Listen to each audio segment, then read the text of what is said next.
My friends, boy do I got some keys for you. Made a lot of mistakes yesterday.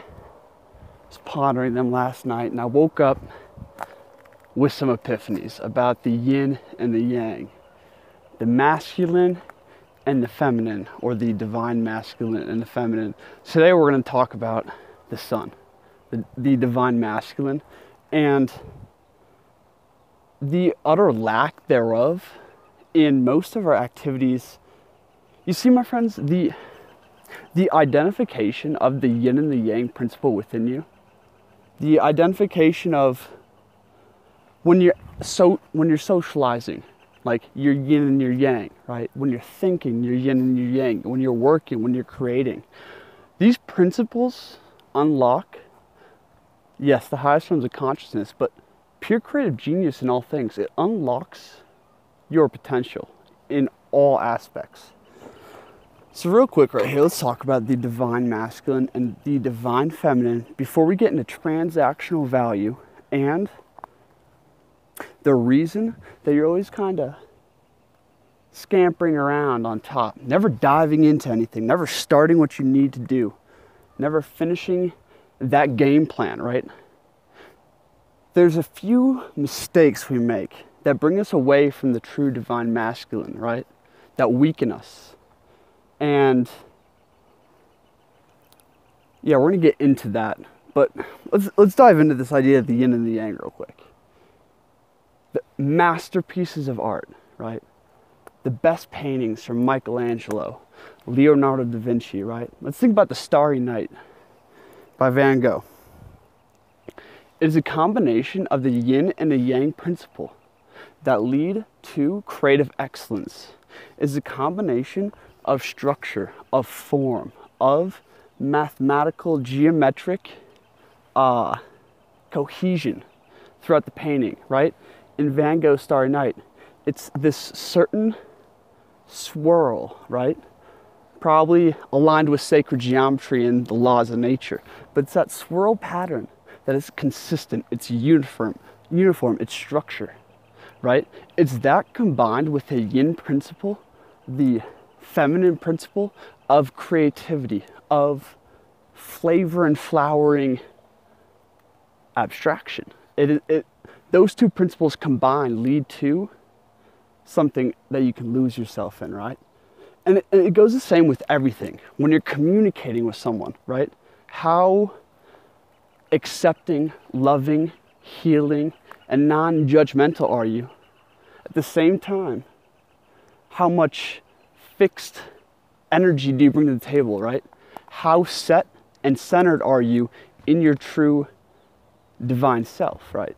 And my friends, we all have the yin and the yang principle within us. It comes out and is expressed in different ways. For instance, when I speak with people, when I socialize, I tend to be overly yang, right? And I incorporate and bring in some more of my yin, my divine feminine. But in my personal life, I'm mostly an introvert, right? And I would say that actually my yin principle, my divine feminine, is more overly developed than my divine masculine, because, well, we're going to get into this when we talk about ideas and wisdom. When it comes to intellect and wisdom, if you look at the tarot cards, the high priestess has the Torah, the scroll, unrolled on her lap or unrolled before her, right? Symbolizing that she, and then the magician, the first card in the tarot, is holding the Torah, right? As he brings the forces of heaven down to earth, right? So the man has the divine wisdom, that consciousness, the knowing within, right? But woman unlocks it. See, to access wisdom of any kind, to access true knowledge, it is impossible to go to the first step without the yin principle. The divine feminine is the most powerful when it comes to this because she unlocks the wisdom. How is that? Because it happens within you, my friends. It is the pure, non-judging observation and acceptance of ideas without prejudice, without all of these concepts and judgments and your past experience clouding your view and consideration of an idea. You need that in order to access true wisdom, to get to the highest reaches, or else you're going to be trapped in your own little belief system and prejudice. If you watch this channel, you probably have a strong yin when it comes to mind. And then this goes into emotions, your inner life, right? In all aspects, how you work, how you play, how, like, in everything, the yin and the yang, and understanding these two principles, and then unifying them.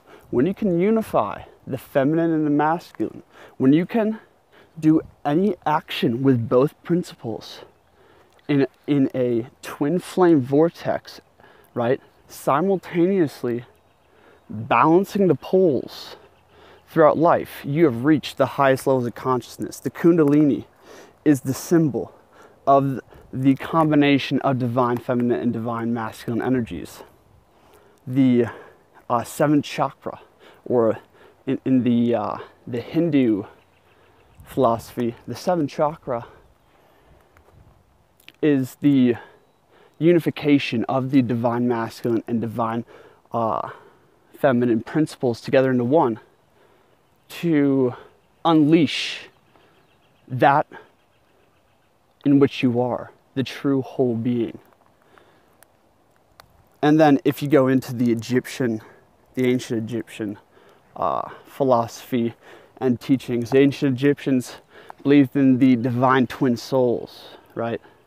For not only do you have to balance the energies within, and these yin and yang principles go into, in fact, the energetic flows throughout the body and the I guess the balancing of your internal energies. It goes into all systems, my friends. This whole entire realm, there's a law of gender, like not polarity, gender, okay? But anyway, getting into the divine masculine, we're about to walk and talk.